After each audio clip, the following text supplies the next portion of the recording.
அனைவருக்கும் வணக்கம். வாழ்க வளமுடன், வாழ்க வையகம். இப்போ வாங்க நம்ம மணிமேகலை ஹெல்த் கிச்சனுக்கு போகலாம். இன்றைக்கி நம்ம என்ன பண்ண போகிறோன்னா, இந்த மரவள்ளிக்கிழங்கை இந்த மரவள்ளிக்கிழங்கு பாருங்கள், நம்ம பனவெல்லத்தில் போட்டு பாகில் போட்டு வேக வச்சு எடுத்துருக்கோம். அது எப்படி வேக வைக்கணும், முதல்ல வந்து கொஞ்சமாக தண்ணி விட்டு வேக வச்சுட்டு அப்புறமா தான் ரெண்டாவது தான் அந்த பாகில் போட்டு வேக வைக்கணும். அது எந்த மெத்தடில் வைக்கின்றது நான் உங்களுக்கு சொல்கிறேன்.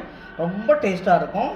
இது சுகர் பேஷண்ட்டுக்காரங்க கூட கொஞ்சம் அது பாகு கெட்டியாக இல்லாமல் கொஞ்சம் தண்ணியாக இருக்கிற மாதிரி எடுத்து கூட சாப்பிடலாம். ஆனால் கிழங்கு வந்து நிறையா சாப்பிடக்கூடாதுன்னு சொல்லுவாங்க, கொஞ்சமாக சாப்பிட்டுக்கலாம். ரொம்ப டேஸ்ட்டாக வித்தியாசமான டேஸ்ட்டாக இருக்கும்.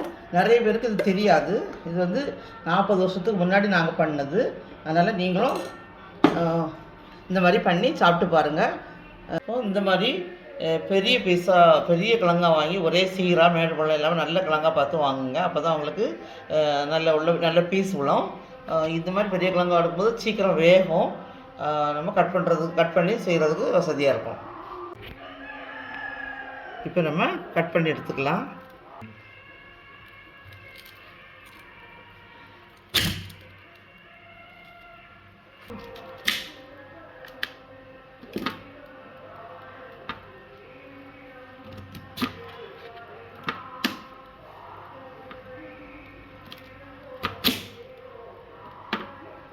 நம்ம இதை வேக வச்சு எடுத்துக்கலாம். இந்த மாதிரி நிறைய தண்ணி வைக்கணும். நிறைய தண்ணி வச்சு வேக வச்சு வடித்தோம்னா தான் அதோட இருக்க விஷத்தன்மை இறங்கும். பாருங்கள், கிழங்கு வந்து 3/4 திட்டம் வந்தாச்சு.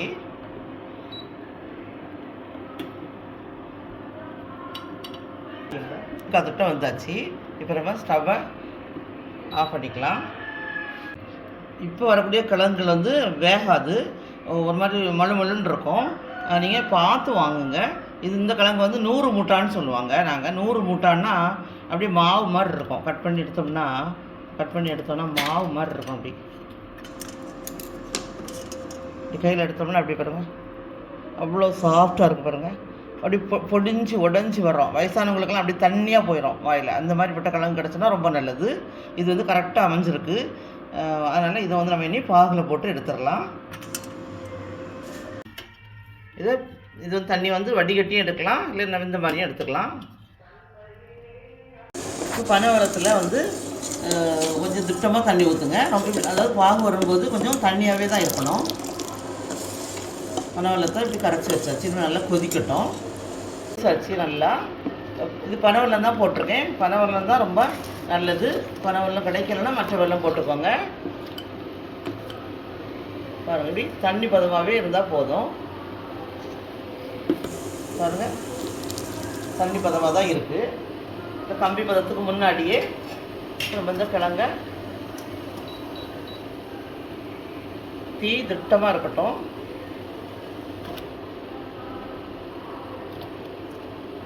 அந்த தண்ணி இதில் வந்து தண்ணி வந்து நல்லா கொஞ்சம் சுண்டுற அளவுக்கு இதை வச்சுக்கணும். நாங்கள் சின்ன பிள்ளையாக இருக்கும்போது இது பண்ணுவோம். 40 வருஷத்துக்கு முன்னாடி நடந்தது சொல்கிறேன். பதநீரை எடுத்து காய்ப்போம். அந்த பதநீர் வந்து இந்த பதம் வரும்போது இந்த கிழங்கை வேக வச்சு போட்டுருவோம். இப்போ வந்து நம்ம பனை வெல்லத்தை தண்ணி விட்டு காய்ச்சி போட வேண்டியதாக இருக்குது. ஏன்னா பதநீர் கிடைக்கிற இடத்துல பதநீர் போட்டுக்கலாம். இது சுத்தமான வந்து பனை வெல்லம். நல்லா சொதன்னு பாகத்துக்காய் வந்தாச்சு. இப்போ நம்ம இறக்கி வச்சோம்னா இன்னும் கொஞ்சம் ஒட்டும். அது மாதிரி கால் வேக்காடு வந்து இந்த பாகுலே வேகணும். அப்போ தான் ரொம்ப டேஸ்ட்டாக இருக்கும். இந்த வீடியோ உங்களுக்கு பிடிச்சிருக்கும்னு நினைக்கிறேன். பிடிச்சிருந்தா லைக் பண்ணுங்கள், ஷேர் பண்ணுங்கள், கமெண்ட் பண்ணுங்கள், சப்ஸ்கிரைப் பண்ணுங்கள். தேங்க்யூ.